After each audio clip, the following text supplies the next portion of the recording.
J'espère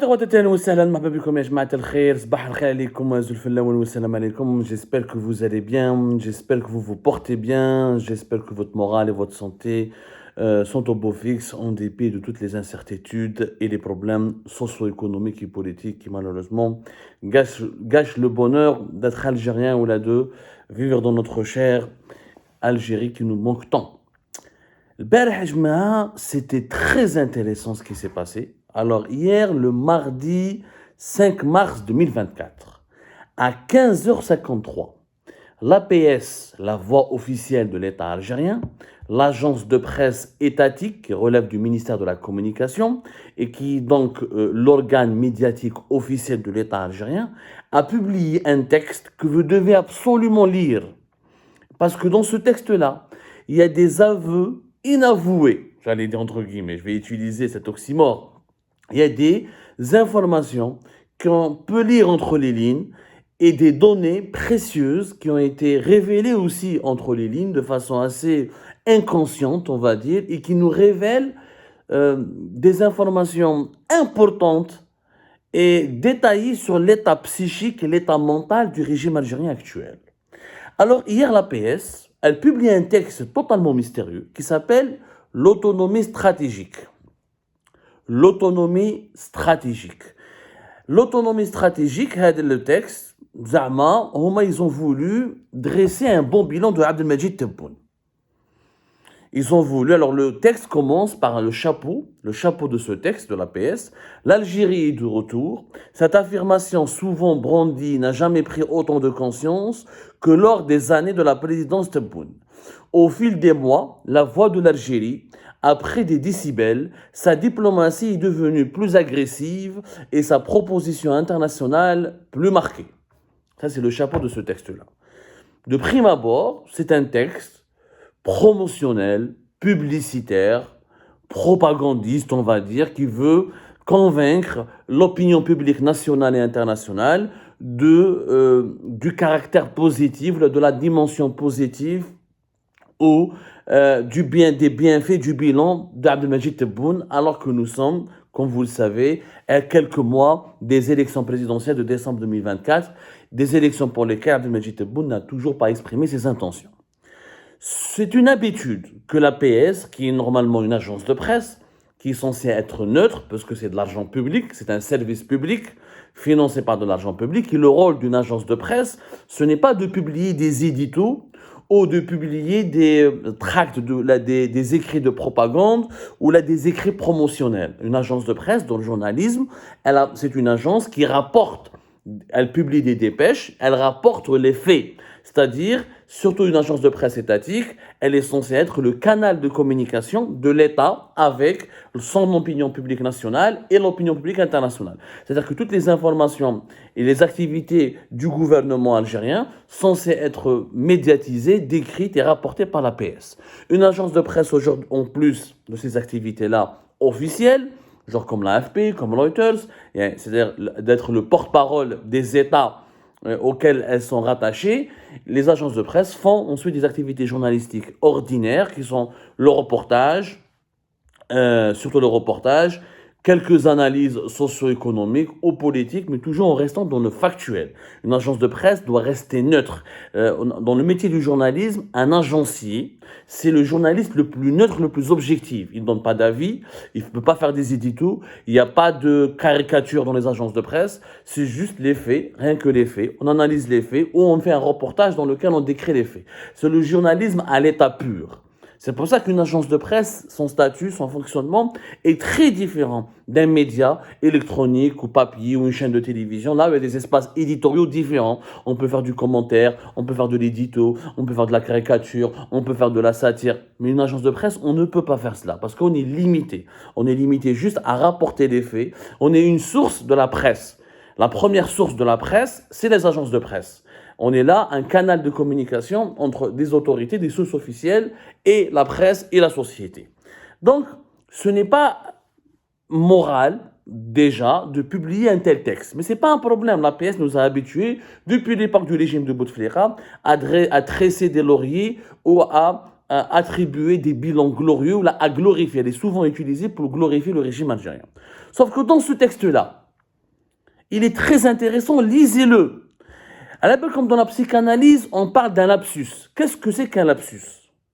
Dans l'approche psychanalytique, on parle d'un lapsus lorsque une personne, par écrit, ou par dans les paroles, ou en lisant, ou par les gestes, elle exprime une pensée ou une idée totalement différente, et pour ne pas dire totalement contraire et opposée à l'idée initiale qu'elle voulait exprimer. Un lapsus, de façon claire, c'est quand je commets, quand je dis ou j'écris ou je fais un geste qui ne correspond pas à ma pensée initiale, mais qui traduit une autre pensée, qui est souvent contraire à la première pensée que je voulais exprimer.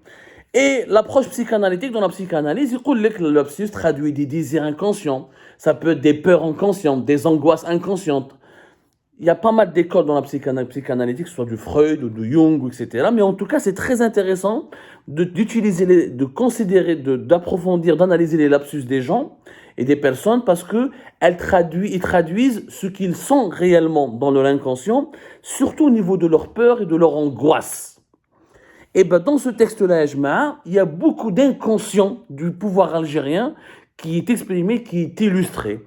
Et ce texte-là de l'APS, qui veut en réalité glorifier le régime Tebboune, si on analyse très bien les termes qui ont été utilisés, le vocabulaire exact qui a été utilisé, la manière avec laquelle ce texte a été écrit, en fait, il illustre et traduit l'exact contraire. C'est que le régime algérien de version Tebboune n'est pas un régime, n'est pas dans une quête de gloire, mais il est dans une quête de sécurité, parce qu'ils se sont en danger et ils se sentent dans une profonde insécurité.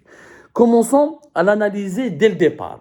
Regardez le titre, le président Tebboune et l'autonomie stratégique. Regardez, il parle d'autonomie stratégique. Il ne parle pas d'indépendance stratégique. Il ne parle pas d'indépendance stratégique, il parle d'autonomie.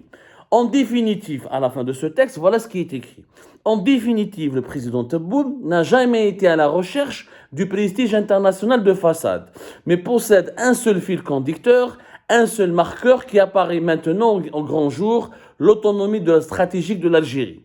Une quête d'autonomie stratégique constante dans l'énergie alimentaire, l'hydrique, le militaire, l'industrie ou l'infrastructure. L'autonomie stratégique. Le texte commence, avant d'aborder ce concept d'autonomie stratégique, le texte, bien sûr, commence par attaquer les adversaires et les opposants et les ennemis de l'Algérie, parce qu'on a en ce moment le régime Tebboune, pour lui, et quand tu es opposant, tu es un ennemi. Quand tu es un de ses adversaires, un de ses opposants, tu es forcément un ennemi, tu es guidé depuis le Maroc, depuis la France, depuis Israël, depuis l'étranger, mais tu ne peux pas être un Algérien digne de ce nom. Pour le régime Tebboune, les vrais Algériens, ce sont uniquement ses partisans. Depuis l'avènement, regardez ce que dit ce texte. Depuis l'avènement de la nouvelle Algérie, épousant le style volontairement cassant d'un président de la République, ferme sur les yeux, ferme sur les principes, courageux sur ses positions et pragmatique dans ses actions, la diplomatie algérienne a cassé le carcan de l'immobilisme. De réactive, elle est devenue proactive, sans se soucier sur le qu'en dira-t-on. Car à force de caresser le poil des puissances occidentales et orientales, maintenant l'Algérie a un problème, elle parle de puissance occidentale et orientale. L'Algérie n'a eu ni les EDE, ni les engagements, ni la reconnaissance, ni les alliances stratégiques, et encore moins, disons-le, le respect qu'elle mérite en tant que nation. Donc, regardez l'agressivité. C'est-à-dire que ce texte de l'APS reconnaît que Abdelmadjid Tebboune mène une politique agressive sur la scène internationale, cassante, il l'assume, et cette politique, elle a des bienfaits. Alors, vous aurez remarqué, allons-y doucement. Je vous mets à analyser Belakal. Vous aurez remarqué que, regardez tous les textes qui glorifient Abdelmadjid Tebboune, ou le bilan de Abdelmadjid Tebboune, ou le système Tebboune sur l'APS, qui est la voix officielle de l'État, donc le canal attitré de l'État algérien. Ce sont majoritairement tous des textes à 95% qui parlent de la politique internationale. Il y a rarement, pour ne pas dire pratiquement jamais, un texte de l'APS ou d'un média étatique algérien qui dresse le bon bilan de Tebboune sur le plan interne. On ne parle pas de la croissance économique, de la diversité d'économie, la lutte contre le chômage, le recul de la pauvreté, l'amélioration du niveau de vie de la population algérienne, l'amélioration de la qualité de vie des Algériennes et des Algériens. Non, on parle uniquement, surtout de la politique internationale. Pourquoi? Parce que sur le plan national, vous aurez remarqué, il n'y a pas beaucoup d'arguments en faveur de Abdelmajid Tebboune et de son premier mandat. Il faut le reconnaître, le chômage a explosé, l'inflation a 2 chiffres depuis 3 ans, la pauvreté, beaucoup de ménages algériens se sont appauvris, des pénuries de produits de première nécessité, les ruptures de stock des produits de large de consommation, le chômage n'a jamais augmenté, et comment dirais-je, l'industriel est faible, pas d'investissement étranger, parce que ils attaquent le régime de Bouteflika, le régime Bouteflika était servile aux puissances occidentales et orientales, il n'y a pas eu ni des investissements étrangers, ni reconnaissance. Or, en Algérie, depuis l'arrivée de Tebboune, force est de constater que les investissements étrangers ont chuté de 90%, pas de grands projets, pas de nouveaux projets, les grands projets, les projets inaugurés par Tebboune sont tous des projets de Bouteflika, la grande mosquée, les Jeux méditerranéens, les stades de Berraqi. Mais Tebboune n'a lancé que des idées, n'a pas lancé de projet.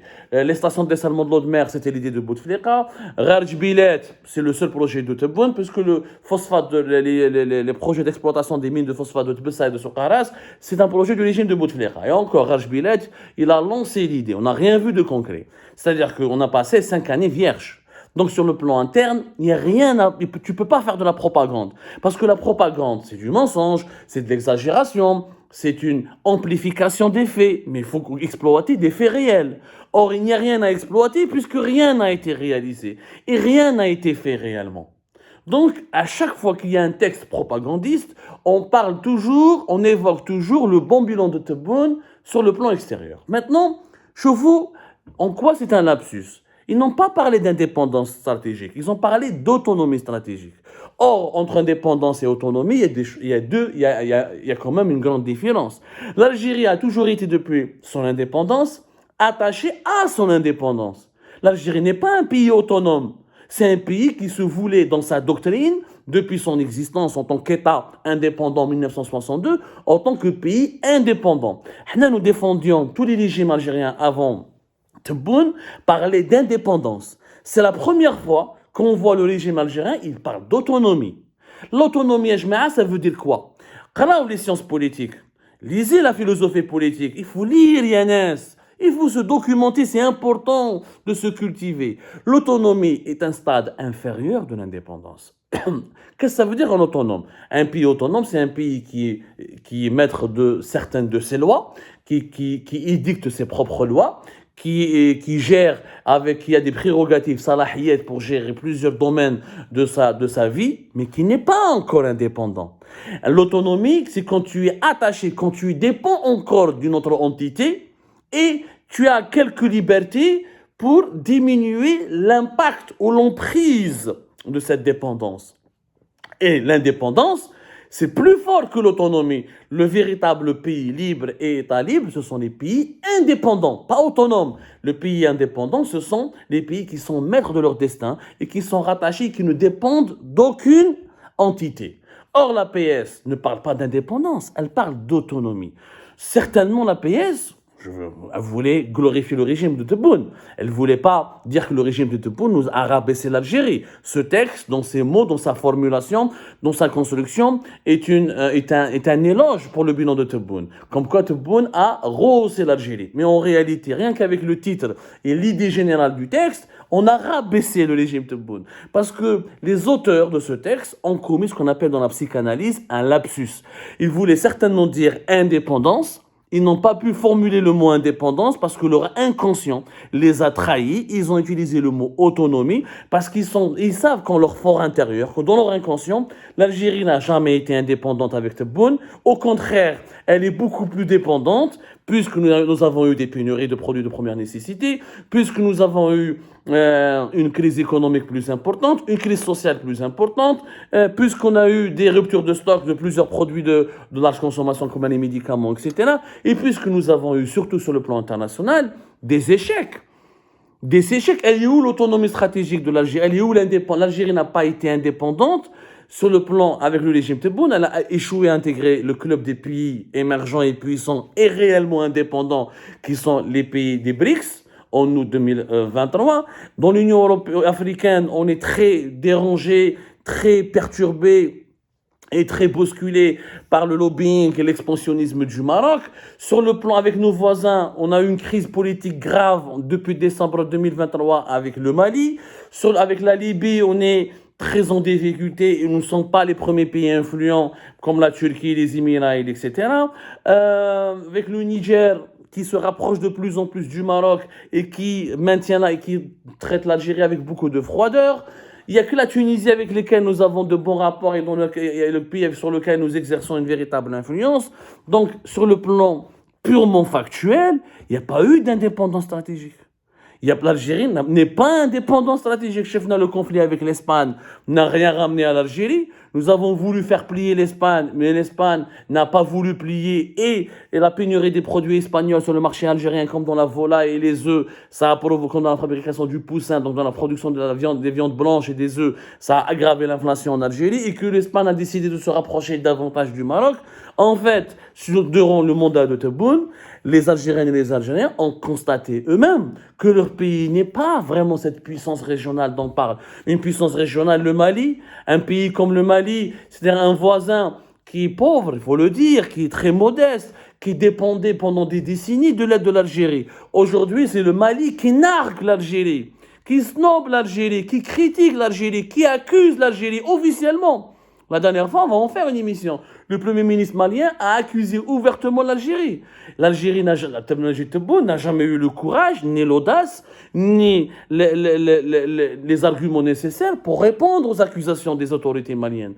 Prenez les conflits avec les Émirats ou les relations instables avec la France et les relations très instables avec l'Arabie Saoudite, l'Égypte et le fait que la Russie aujourd'hui s'intéresse plus aux Émiratis et aux Égyptiens qu'aux Algériens et que la Chine n'investit plus en Algérie parce que le régime algérien, regardez, le régime Tebboune dit que le régime de Bouteflika était soumis aux puissances orientales ou occidentales. Regardez, c'est la première fois d'ailleurs qu'on utilise ce terme de puissance orientale. Qui sont-elles ces puissances orientales? Regardez, c'est un lapsus parce que toi, l'Algérie a toujours dans sa doctrine considéré que son problème était, que sa doctrine était de s'émanciper de l'emprise du Nord, ou là de l'Occident, à travers un partenariat Sud-Sud, à travers les initiatives du NEPAD, lesquelles conduites par Bouteflika au début des années 2000, à travers le mouvement des non-alignés depuis les années 70, mais jamais l'Algérie, le régime algérien n'a utilisé la terminologie de puissance orientale. Je rappelle que la Chine est à l'Orient. Est-ce que maintenant l'Algérie vise la Chine? La Russie aujourd'hui, ce n'est plus l'Occident, c'est considéré comme l'Orient ou le Sud global. Les géopoliticiens parlent de Sud global. On ne parle plus d'Orient, on parle d'Occident et de Sud global. C'est-à-dire une alliance avec les pays du Sud, avec des nouvelles puissances émergentes, sont celles des BRICS, notamment la Chine et la Russie. Mais c'est qui sont-elles, les puissances orientales? Les Émiratis, l'Arabie Saoudite, donc l'Algérie. Qui a toujours, de par son histoire, nous avons une histoire nettement plus glorieuse que celle de l'Arabie Saoudite et des Émirats. Les Émirats, l'Arabie Saoudite, l'Arabie Saoudite plus ou moins avec le choc pétrolier des années 70, mais les Émirats, le Qatar, tout ça, c'est des pays qui ont commencé à exister réellement depuis les années 90. Nous avons une histoire glorieuse depuis les années 60, depuis les indépendances. Mais nous reconnaissons un statut de puissance à des pays de l'Orient. C'est-à-dire que ces pays-là sont devenus des puissances et nous sommes quoi? Nous sommes juste des pays autonomes.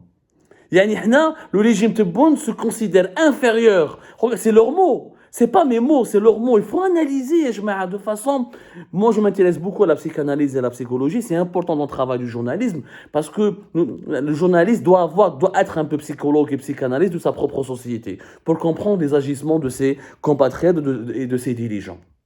Quand tu reconnais le statut de puissance aux pays moyen-orientaux, ils visent certainement les pays moyen-orientaux, qui sont les Émirats, l'Arabie Saoudite notamment, ou le Qatar, et eux, ils sont des puissances, et toi, tu es uniquement autonome. Donc, on se rabaisse. Donc, le régime Tebboune nous a rabaissés. Il rabaisse notre pays par rapport aux monarchies du Golfe qui ont existé réellement sur la scène qui ont commencé à exister réellement sur la scène géopolitique que depuis les années 90. Et à la fin, le lapsus le plus grave, regardez ce qui est dit dans une phrase, regardez, une quête d'autonomie stratégique dans l'énergie alimentaire, l'hydrique, le militaire, l'industrie ou l'infrastructure. Bon, ça c'est des mensonges parce que on n'a jamais été aussi dépendant de nos importations, on n'a jamais manqué de voitures, on n'a jamais manqué de bouffe, on n'a jamais manqué de médicaments, donc il n'y a pas eu une production nationale qui qui nous offre cette autonomie-là et pas cette indépendance, alors que nous, les Algériens et les Algériens recherchent l'indépendance, ils ne recherchent pas l'autonomie. Donc le peuple algérien est beaucoup plus ambitieux et beaucoup plus souverain que le régime Tebboune. Maintenant, passons sur le terme d'autonomie. Dans le monde actuel, un État qui a une constitution, un drapeau et des frontières n'est pas complètement à l'abri de la disparition. Un peuple qui ne peut avoir sa propre nourriture, son eau, ses ports, son rail, son minerai, sa défense et sa propre capacité innovante ne peut survivre en tant qu'entité. L'activisme diplomatique du président Tebboune n'a été guidé que par cette obsession de mettre à l'abri les deux, le peuple et l'État algérien. Le texte nous dit que Tebboune et son régime ont peur de la disparition de l'État algérien et que leur mission est de protéger, d'empêcher cette disparition-là. C'est quand même extrêmement grave. Qu'est-ce qui menace l'Algérie pour que l'Algérie puisse disparaître? Aucun régime précédent le régime Tebboune n'a reconnu, parce que là c'est une reconnaissance, le régime algérien, le régime Tebboune a peur de disparaître. Il confond peut-être sa disparition avec la disparition de l'État algérien. Yani, à les entendre, on risque de disparaître et que le Tebboune, sa principale priorité, c'est d'empêcher la disparition de l'État et donc de la disparition du pays, tout simplement. Mais c'est un aveu d'impuissance. À Koutroulona, durant 5 ans, le régime algérien nous a dit que nous sommes une puissance régionale, que nous sommes un pays souverain, que nous sommes indépendants. Et là, le 5 mars 2024, le régime algérien publie dans la PS un texte dans lequel il nous dit qu'il a peur de disparaître. Puisque la mission d'Abdelmajid Tebboune est de mettre à l'abri de la disparition. Ça veut dire que nous sommes menacés de disparition. Mais ce n'est pas les pays autonomes et indépendants qui sont menacés de disparition. Les pays qui sont menacés de disparition sont les pays faibles. Sommes-nous un pays faible? Nous ne l'avons pas été. Nous sommes devenus un pays faible avec l'inconscient. C'est que l'inconscient du régime Tebboune le pousse à écrire des écrits dans lesquels il reconnaît qu'il est faible, qu'il est menacé de disparition et qu'il n'est pas indépendant et qu'il n'a pas été capable de redresser le pays. Nous n'avons pas disparu de la décennie noire. Et nous avons combattu l'État algérien. L'Algérie a survécu. Pourquoi elle va disparaître dans le monde aujourd'hui? Nous n'avons pas disparu à l'époque du printemps arabe. Nous n'avons pas disparu à l'époque de la menace de Daesh, de 2013 à 2017-19. On n'a pas disparu lors de la crise politique de 2019. Pourquoi aujourd'hui on est censé disparaître? Et pourquoi aujourd'hui on risque de disparaître alors que nous sommes à quelques mois des élections présidentielles? En fait, le régime de Tebboune nous envoie un message. Je dis, si le régime Tebboune disparaît, l'Algérie risque de disparaître. Non, la disparition du régime n'est pas la disparition de l'État. Et ça, on va revenir sur ce sujet-là, parce que les deux pays qui ont disparu réellement, il n'y a pas de pays, il n'y a pas d'État qui ont disparu dans l'époque moderne. Le seul État qui s'est divisé, c'était la Yougoslavie, début des années 90. Mais il n'a pas disparu, il s'est divisé en plusieurs États, la Croatie, la Serbie, Monténégro, ensuite la Slovénie, etc., la Bosnie-Herzégovine. L'autre État qui n'a pas disparu, qui s'est divisé, c'est le Soudan depuis 2011, Soudan du Nord, Soudan du Sud. Mais les États n'ont pas disparu, ils se sont divisés. Mais lui, le régime algérien parle de disparition. Disparition de notre drapeau, malgré le drapeau, malgré la Constitution, etc. Il y a où ce risque de disparition? Puisque vous dites, je vous la contradiction. D'un côté, le régime Tebboune j'offre une autonomie stratégique. Allez, c'est pas une indépendance, une autonomie stratégique à mon pays. Mais d'un autre côté, on est menacé de disparition. Donc on n'est pas bien. On est dans une très mauvaise posture. Si on risque de disparaître, c'est que le pays n'arrive pas à fonctionner, c'est qu'il n'y a plus de cohésion nationale, c'est qu'il y a des risques que des puissances orientales et occidentales nous envahissent. Donc ce texte-là traduit les peurs, les angoisses du régime algérien, les échecs du régime de Tebboune, pas algérien, le régime Tebboune. Aucun régime algérien précédent Tebboune n'a communiqué autant de peurs, autant d'angoisses, il n'a fait des aveux sur autant d'impuissance. Et Aucun autre régime n'a rabaissé notre pays comme le rabaisse le régime Tebboune, parce que nous ne voulons pas être autonomes, nous voulons être indépendants. Nous ne pouvons pas disparaître parce que nous avons la capacité de survivre, nous l'avons prouvé par le passé. Et encore une fois, nous avons toute la capacité de rattraper notre sous-développement. Quel est le problème? C'est que ce régime Tebboune, c'est lui le problème. Il le reconnaît lui-même. C'est le régime Tebboune à travers son agressivité, son style cassant, qui ne traduit pas un effort de développement, mais une quête de sécurité. C'est un régime qui ne se sent pas en sécurité. C'est pour ça qu'il est agressif avec ses voisins, avec sa propre population. Si c'était un régime fort, il n'aurait pas eu ce sentiment d'insécurité. On reviendra sur ce sujet, Ajma'a, en analysant davantage les termes et les vocabulaires et les dessous de ce texte très inquiétant, qui renseigne encore une fois sur le déclin d'un régime qui a peur, qui angoisse, qui a un profond sentiment d'insécurité et qui confond sa disparition avec celle du pays.